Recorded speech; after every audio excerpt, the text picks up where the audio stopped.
হচ্ছে কি ব্যাপার রে? দেখতে পাসনি সেই বদমাইশ ছেলেটা মেয়েদের বাথরুমে ছাদে উঠে বসে আছে। কি জানো ছেলে রে, দেখি তো গাগিন গিন করছে। এখানে থাকতে হবে না, আই। আপনি হলেন গ্রামের একজন বিশিষ্ট ব্যক্তি, আমার ভাবতে অবাক লাগছে আপনার ছেলে হয়ে এরকম অসভ্যতমে কাজ করে কি করে।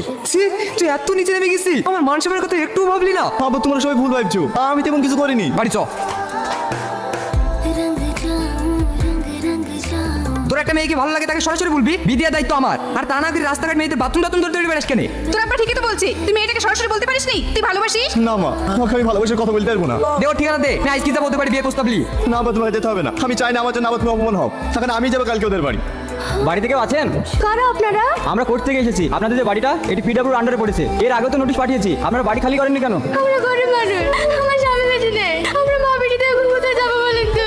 কোর্ট থেকে যে অর্ডার এসেছে আপনাকে বাড়ি এই মুহূর্তে খালি করতে হবে। মা, এবার আমাদের কি হবে? বাড়িতে কাউকে দেখতে পাচ্ছি, নেই আমার ঘরে তালা মারা। তারা সবাই কোথায় গেছে?